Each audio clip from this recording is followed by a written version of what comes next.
Bangun gunung Presipis ini, kita tahu dari sinagoga lihat arah di sana bagaimana. Di gereja Kabar Baik, lihat tangan saya. Jangan lihat muka saya. Jangan lihat muka saya. Belakang gereja Kabar Baik ada sinagoga Kristen. Jadi di bawah Yesus keluar kota. Jauh. Bapak Ibu saya mau tanya, menurut Bapak Ibu, kalau gereja seperti yang khawatir, yang terjadi hari ini benar atau tidak? Ya, waktu Yesus, maksudnya Yesus dibawa ke sini, mereka mau menampakkan Yesus dari mana? Dari dibawa kamu. Nanti kamu lihat, mereka mau menampakkan Yesus dari sini. Ada yang katakan Yesus turun antara mereka karena itu namanya lompat. Jadi seperti Yesus lompat. Ini Hilang. atau Yesus seperti Hilang.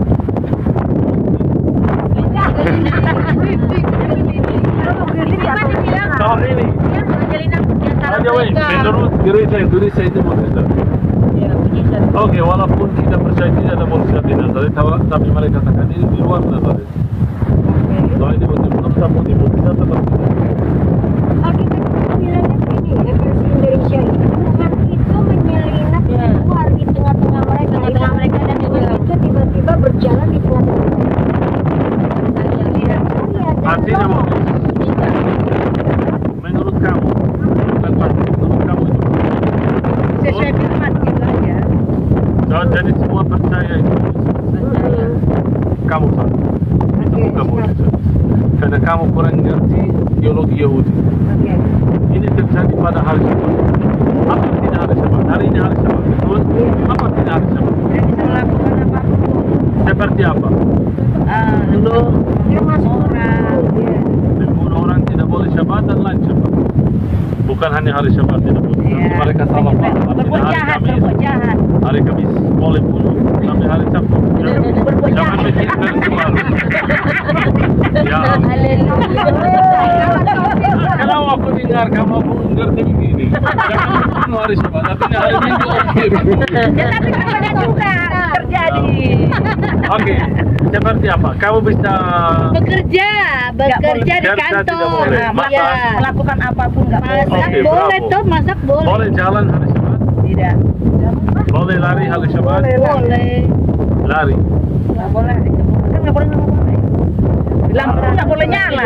Ini penting Bapak Ibu. Sebelum kamu melakukan suka sama ikut support, sama ikut Syabat, sama kamu harus mengerti apa maksudnya.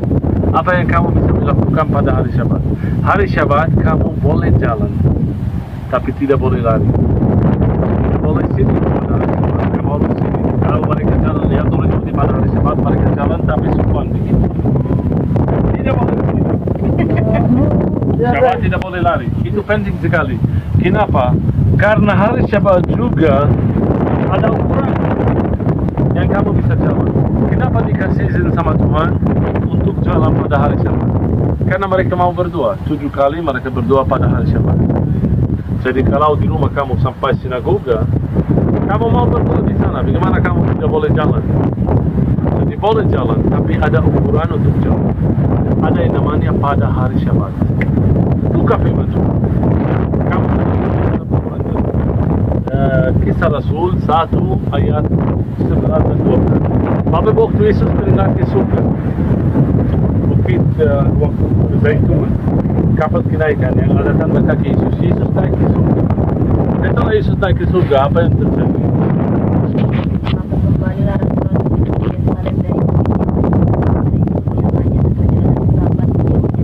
Bravo. Perjalanan Sabat Jauhnya dari Yerusalem. Ini berbicara tentang jauhnya, bukan jamnya. Seharian. Syabat mulai Jumat sampai Sabtu, betul? Kenapa ini penting? Juga kita kurang ngerti Syabat sampai hari Jumat Agung dan Kamis Putih. Ya, cerita yang tadi. Kalau kita ngerti Syabat, kita bisa juga jawab pertanyaan ini. Ini penting sekali untuk belajar teologi Yahudi. Ini maksudnya apa, Esther? Yang hanya seperti jalan Syabat jauhnya dari Yerusalem. Itu maksudnya apa ini? Ayat ini maksudnya apa, Ibu? Tidak tahu Kamu saya. pintar sekali Saya hafal tidak firman paham. Tuhan. Makanya kita mau dengar. Jadi please next time jangan sok pintar. Jangan bilang kamu hafal firman Tuhan. Oke? Lebih baik kamu rendah hati. Ya, 61 ya hafal lagi malah. Ya, oke, kamu hafal tapi kurang paham. Sama. Oh ya, oke. Perjalanan sahabat apakah itu ini dari Jumat No, bukan jam. Ini jauh, jauhnya. jaraknya. Ya, so ini ukuran jalan. Ini yang kita Oke, ini yang kamu perlu untuk tahu. Menurut kitab Mishnah dan Talmud, belum tertulis dalam firman Tuhan, tapi menurut teologi Yahudi, jalan Shabbat adalah 964 meter. batas. 964 meter. Jadi zaman dulu begini, setiap kota ada sinagoga, dan setiap kota itu ada tembok. Dan di luar tembok itu, Bapak Ibu, di luar tembok itu mereka hitung 960, mereka taruh tanda-tanda kecil. Kenapa? Biar orang yang mau jalan pada hari Syabat mereka tidak salah. Karena 3 kali. Kalau kamu lompat 1 meter di luar hari Syabat, kamu tidak boleh disebut sebagai orang Yahudi lagi. Kamu keluar dari agama Yahudi. Jadi maksudnya waktu mereka membawa Yesus ke sini bukan cuma membunuh dia. Mereka mau mengeluarkan Yesus dari agama Yahudi sendiri. Kamu disebut sebagai rabi, kamu udah go out. Kamu bukan itu. Itu maksudnya. Bapak Ibu, bagaimana kita sangat yakin kan Al-Quran dari sampai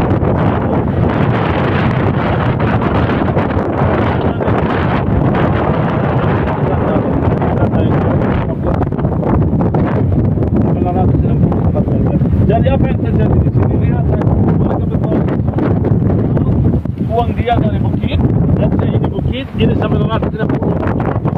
Ya, jadi Yesus lompat begini di bawah. Kenapa mereka tidak bisa ikut? Batas. Karena ini berbatasan Syabat. Cuma mereka nonton dari jauh. Dan Yesus turun dan jalan sampai ke bawah. Jadi yang terjadi hari ini bukan mukjizat. Cuman Yesus sudah jalan atas luas. Karena itu nama bukit ini Gunung Lumpat. Bapak Ibu, tapi sekarang mereka tekan. Jadi kenapa itu penting? Karena saya sudah katakan jalan 25 km. Betul? Ini tingginya.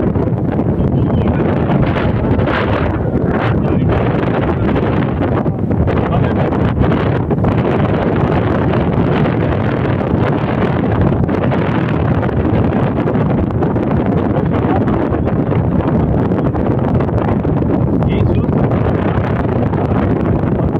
dia jalan sampai ke 25 km. Bagaimana Tuhan Yesus bisa jalan 25 km?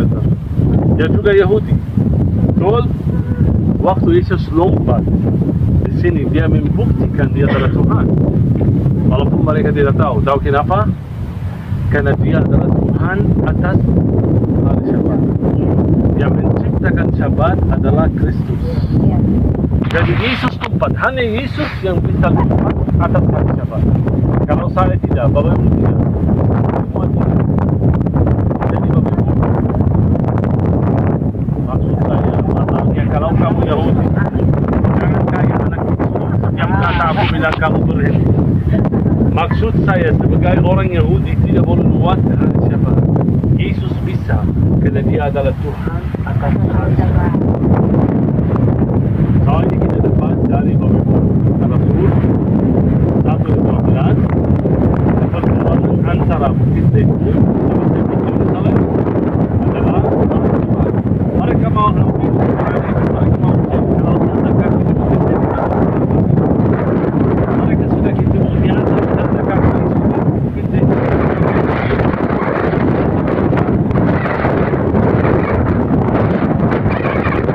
Adalah hari Syabat. Baik. Ini bagaimana? Jadi yang terjadi di sini bukan mukjizat, cuma Yesus berubah dan bahwa ini lembarannya lihat, makanan namanya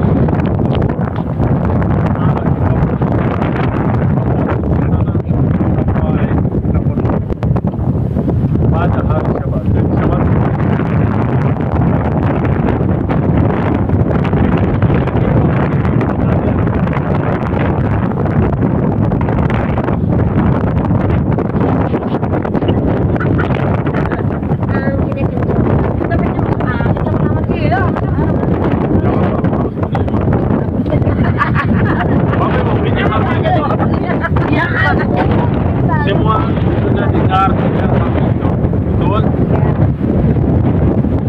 Bravo.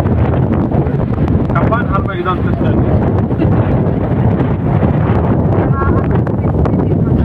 Bravo. Dari teman kamu, teman lain, jauh kamu iman. Ada pasti di bawah ibu. Tuhan tidak mungkin tinggal kamu tinggal hidup.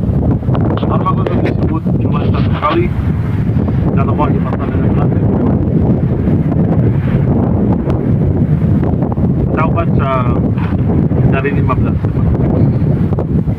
Wahyu 16 ayat 15 dan 16. Lihatlah, aku datang seperti pencuri.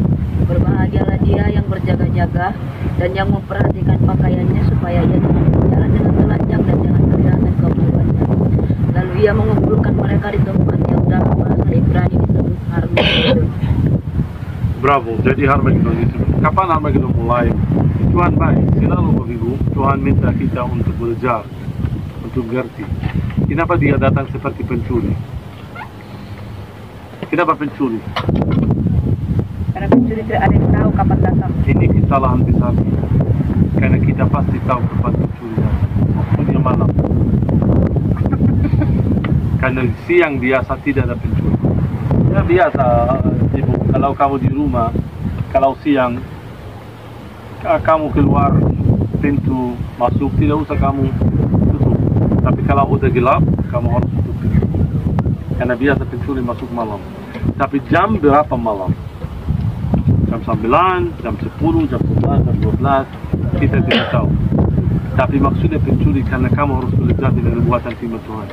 Waktu semua terjinabi, kamu mengerti musim panas sudah dekat, dia diambang pintu bagimu. Jadi kita dapat Yesus sangat dekat untuk datang kembali. Kamu sangat bela Israel, aku senang sekali. Jadi kamu juga salah paham kerajaan Israel.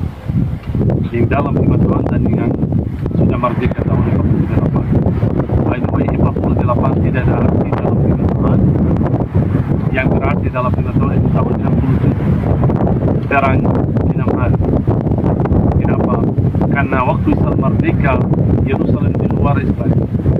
Di kota Jordan.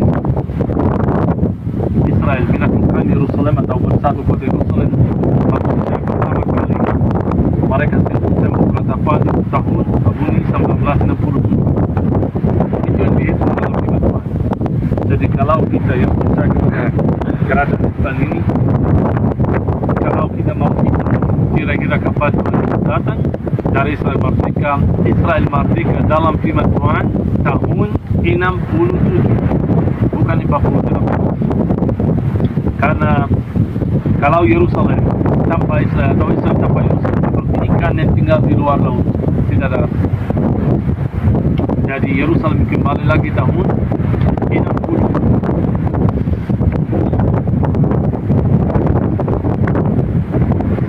Saya mau tanya Bapak Ibu, nanti kamu jawab saya karena saya yakin kamu tidak bisa jawab saya. Ini bukan masalah apa.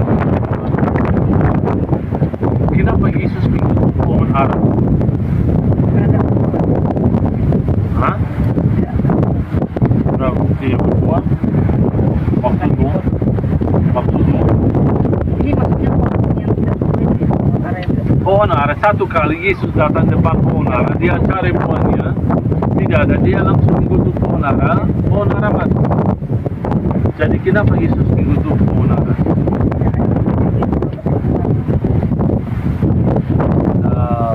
Kamu percaya yang kamu bilang, kamu tidak malu jawab tadi. Firman itu bukan cerita sekolah minggu. Kalau depan sekolah minggu kamu jawab ini. Yesus menggutuk pohon ara. Jangan lupa sebelum Yesus berpuasa 40 hari 40 malam, dia tidak komplain. Ini masih pagi. Yesus datang cari buahnya. Apa artinya tidak berbuah? Ini cari mana buahnya? Ada sedikit tapi pohon itu tidak berbuah. Jalan langsung potong. Tidak boleh. No, itu kurang mengerti. Ada arti dalam pohon ara. Kenapa ada pertanyaan tadi ini? Kenapa pohon ara ini bukan jeruk? Nggak ada jeruk kok. Karena itu nyamuknya cukup mahal. Jadi kamu masih baca firman Tuhan sebagai sejarah. Firman Tuhan buat kamu sebagai sejarah. Ya, yang jawab saya, karena tidak ada pohon jeruk. Ya ampun, itu bukan film India. Firman Tuhan setiap pada arti. Kalau ada hubungan antara cerita ini dan daripada Tuhan kamu. Nanti saya jelaskan. Kembali lagi ke apa itu. Sampai itu satu harus jawabannya. Cuma saya mau kasih beberapa tahu yang namanya ISIS. Tentang apa itu? Siapa namanya ISIS? Islamic State in Syria and Iraq. Terus ISIS, Islamic State in Syria and Iraq. Mana itu? Bantu. Kisah 17 Yesaya 17 ayat 1. dan Wahyu 14 ayat 8. Yesaya 17 ayat 1. Ucapan ilahi dan sesungguhnya dan tidak akan tetap sebagai kota tapi menjadi satu timbunan oleh Tuhan. Oke, damsik tinggal damsik. Yang kedua, Wahyu 14 ayat 8.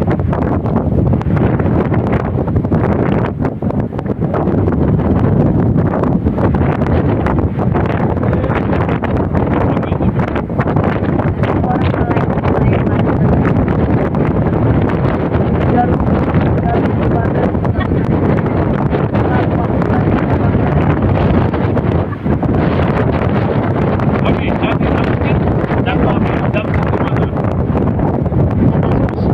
Bravo, tidak jauh. Ya, kacau. Jadi dimasukkan yang pertama, yang kedua Babel.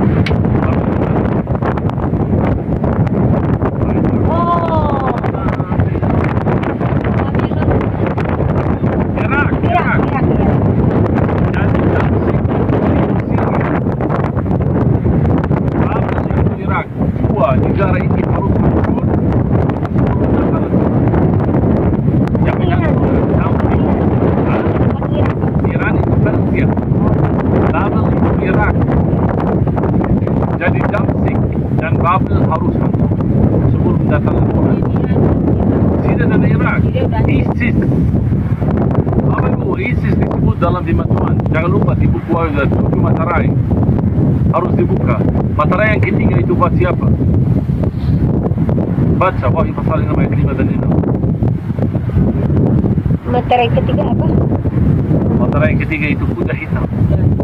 Dan ketika anak domba itu membuka materai yang ketiga, aku mendengar makhluk yang ketiga Bapak Ibu kamu tidak tahu ISIS pakai bendera hitam dan kepala ISIS namanya Black Horse. Al-Baghdadi yang dibunuh namanya Black Horse. Firman Tuhan bicara tentang satu sekte yang akan datang mereka pakai kuda hitam. Jadi ISIS yang membuka materai harus itu. Tapi dengar baik-baik apa yang saya maksud sama kamu. Jelas ya? Kalau kamu masih kurang percaya, saya yakin sekarang sudah fix karena kamu ngomong lagi. Tahun yang lalu, September 2023, ada report terbit dari UNESCO. Jelas mengatakan tahun 2040 ada sesuatu baru dan bahaya karena sungai yang namanya Efrat akan berkering. Sudah dengar? Iya. Nah, buka Google, ada yang punya Google. Sungai Efrat. Tulis di Google Efrat River Dry.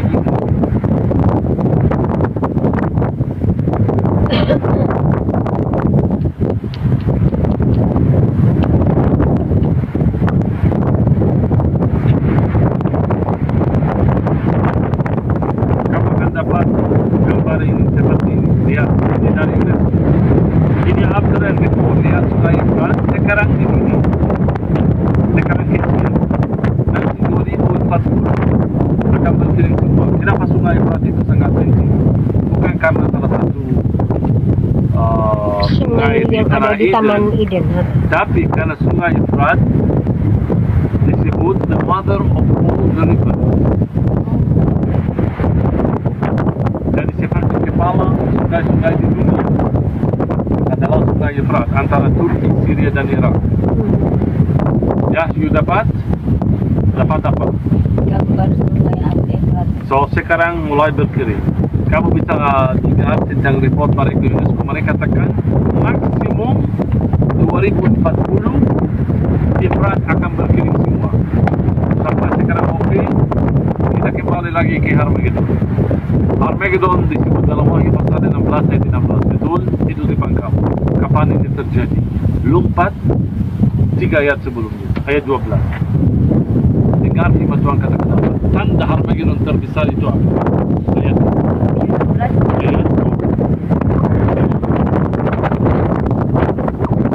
Dan malaikat yang ke-6 menumpahkan nyawanya ke atas sungai yang besar, Sungai Efrat. Lalu kering airnya, supaya segera jalan bagi raja-raja yang datang dari itu. Raja-raja kami punya 4 raja dan musuh Isa adalah 4 raja semua di sebelah timur. Kim Jong, Raja Cina, Raja Persia dan Raja Rusia. Sekali lagi Bapak, itu luar biasa. Karena tandanya Harmagedon terbesar untuk kamu lihat Sungai Efrat berkirim. Nah ini sudah mulai. Hampir sudah berada dalam zaman akhir zaman. Kapan Tuhan Yesus datang? Saya tidak tahu. Tapi waktunya sudah sangat dekat. Kita harus seperti 10 gadis, 5 gadis yang pintar. Jangan terus seperti 5 gadis yang bodoh. Kenapa? Karena banyak orang Kristen mereka mengatakan hanya, firman Tuhan katakan tidak ada tahu soal Bapak betul. Tapi firman Tuhan katakan kamu harus siapkan hati. Jadi istrinya minyak zaitun seperti 5 gadis yang pintar. Biar waktu Yesus datang kamu yang kata. Jadi jangan tutup mata. Kita harus wajib buat kita belajar dan sedar dan ingat datanglah Tuhan untuk kedua kali. Salah satunya adalah Harmagedon ini. 2016 naga merah menampakkan diri atas lembah ini. Saya di buku saya punya gambarnya. Bukan saya yang foto tapi Di langit ya? di langit ini ada naga merah besar menampakkan diri di atas lembah Harmagedon ini. Jadi ada satu turis sudah ambil fotonya dan dari gunung precipice ini Bapak Ibu sudah viral fotonya ini terbit di atas Harmagedon 2016. Karena mulainya dari 2016, 2017. Jangan lupa gereja juga Mahanaim datang ke Israel 2015 tanggal 28, betul? Kamu ikut waktu itu Abu Ni? Enggak, cuma Pak Petrus Agung dan tim. Waktu Petrus Agung. Iya. Ya, ada yang ikut waktu itu? Karena waktu itu saya tidak tahu kenapa ada yang kasih tanggal datanglah Tuhan waktu itu, tanggal 28. Kenapa? Karena waktu itu ada blood moon. Iya. Blood moon itu tanda besar. Blood moon yang kesekian. Betul? Iya. Jadi Bapak Ibu waktu itu begini. Saya waktu itu sama Allah Petrus Agung dia lebih saya nomor 1. Waktu itu kami 16 bis. Saya nomor 1 sama dia. Dia mau sama saya dan tanggal itu. Seperti Tuhan akan datang atas kuda putih. Saya diam aja sampai ada acara jam 4 pagi. Jam 4 pagi, Bapak Ibu tidak mau.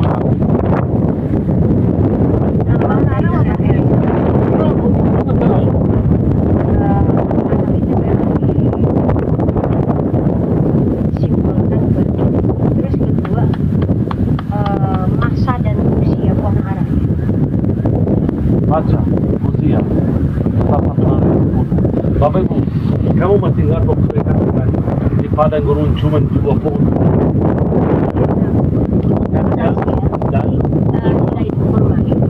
Saya tanya kamu, saya tahu kamu tidak punya pengetahuan tentang pohon-pohon, tapi pohon yang dari di padang gurun.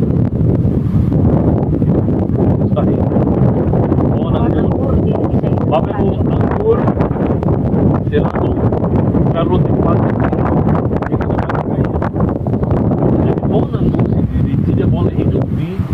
bisa hidup di padang gurun. Tapi nanti macam katakan apa? Usia pasal sebenarnya. Usia. Usia itu raja usia. Hosea. Ya. Usia. Ya. Oh, ada kitab usia. Raja usia ada. Raja. Tempat pengirikan gandum dan tempat pemerasan anggur tidak akan memberi mereka makan dan anggur akan mengecewakan mereka. Ayat 10. Seperti walaupun kita hidup hidup di sumber, tapi kita katakan seperti yang pada guru aku mendebati selalu.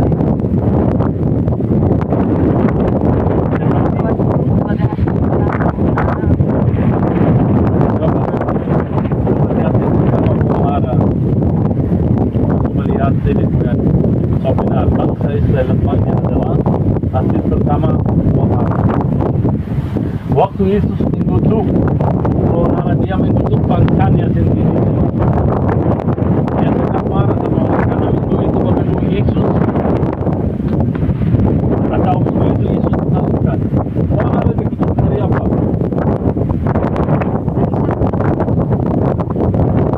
Hari Senin pagi. Hari Senin pagi, bagaimana aku tahu? Kalau satu hari sebelum dia masuk ke Raja, Minggu malam, baca Mazmur 21 ayat 1. Salah satu muridnya berkata guru, Ketika Yesus dan murid-murid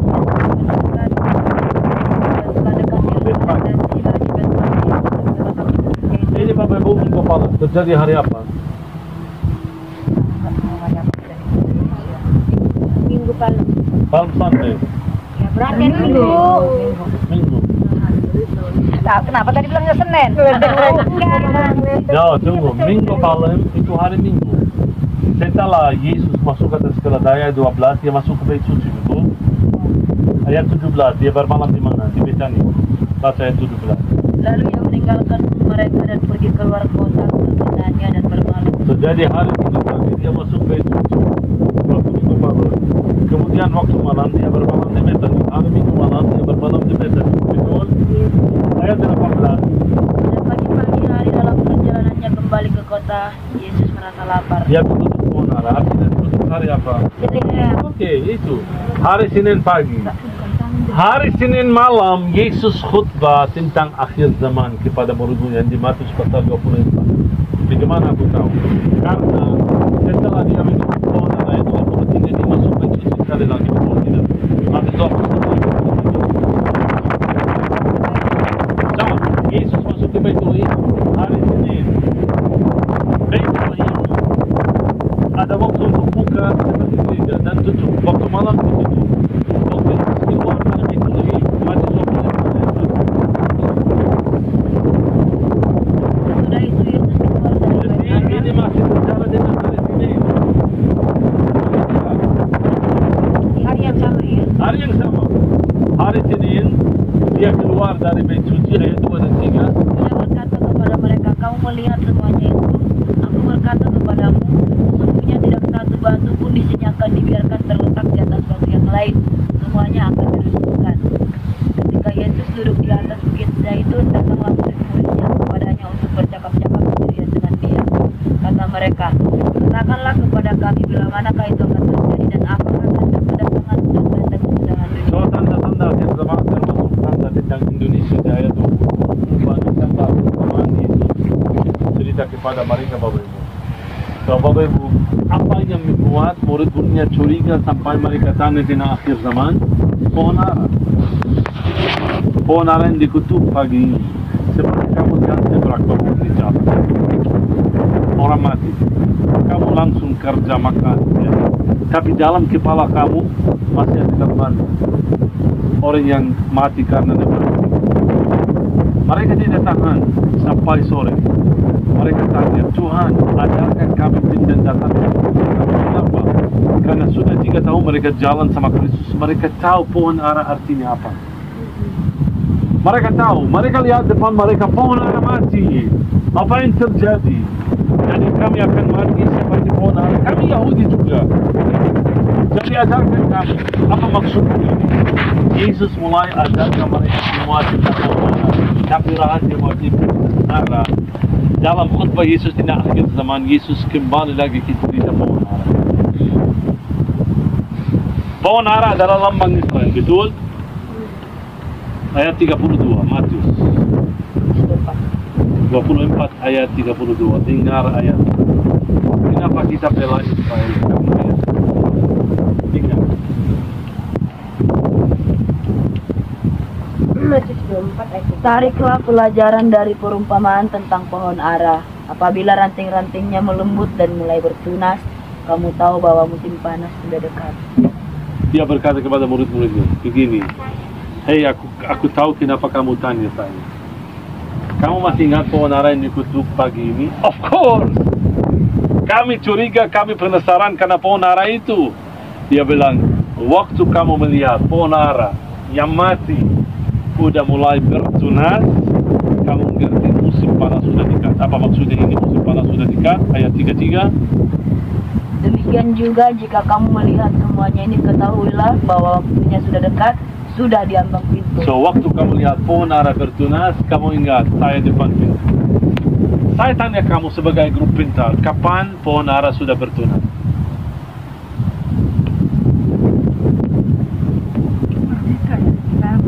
Berapa? Setelah 2000 tahun, pohon ara sudah bertunas sekali lagi. Israel mati. Tunggu, ini bicara soal yang tahun 48. Bravo, ini pertanyaan bagus sekali. Banyak orang bingung katanya 48 bertunas. Kenapa? Kamu bikin saya mau selesai tapi selalu kamu komen. Jadi ayat 34 penting sekali buat kita. Verse 5, I say unto you, this generation shall not pass until these things all be fulfilled. Ya ampun, katakan ya ampun. Ya ampun. Walaupun kamu kurang ngerti. Ya. Kurang ngerti ya, tapi kamu bilang ya ampun. Aku berkata kepadamu, sesungguhnya angkatan ini tidak akan berlalu sebelum semuanya ini Angkatan terjadi. ini, this generation will not pass. One generation will not pass. One generation itu berapa tahun? Dari mana kamu tahu? Umur manusia. Umur manusia. Oh, Daniel, yang paling otentik Daniel buat kita. Daniel katakan generation di Yerusalem pada 70 tahun di mana? Daniel pasal 9 ayat 2.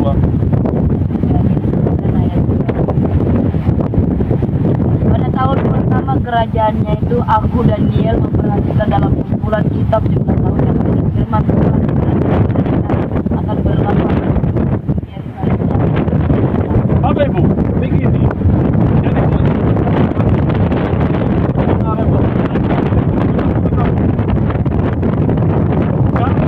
banyak orang Kristen mulai itu kata Yesus pada 2018 karena dari 10 artinya tahun 2018 ternyata Yesus tidak datang karena mereka salah hitung.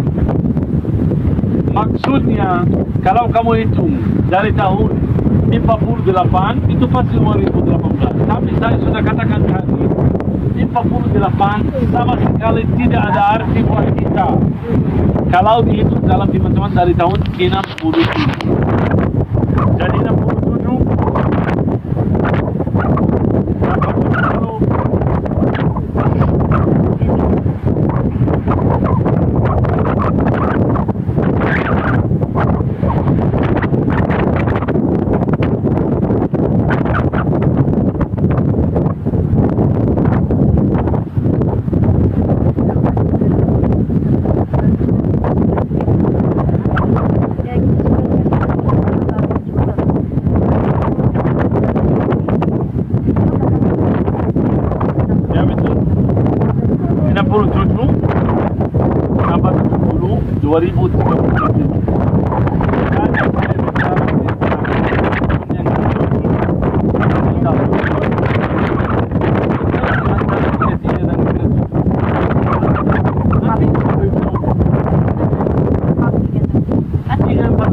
maksudnya dua-duanya lihat bicara tentang hampir tahun yang sama. Karena 3 atau 4 tahun depan mata Tuhan itu nothing, Bapak. Karena satu hari sama seperti 1000 tahun. Maksud saya pasti dari pohon ara, dari blood moon yang tadi yang saya share, tidak bisa ngerti. Tuhan Yesus betul sekali.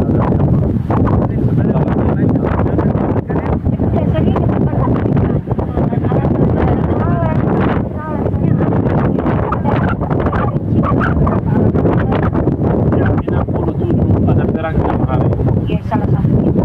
Selalu ibu Abuni dia tidak tahu, dia tanya, dia pikir pertanyaan ini mudah untuk jawab. Itu sangat mudah buat saya untuk jawab, tapi panjang. 67 ada sesuatu.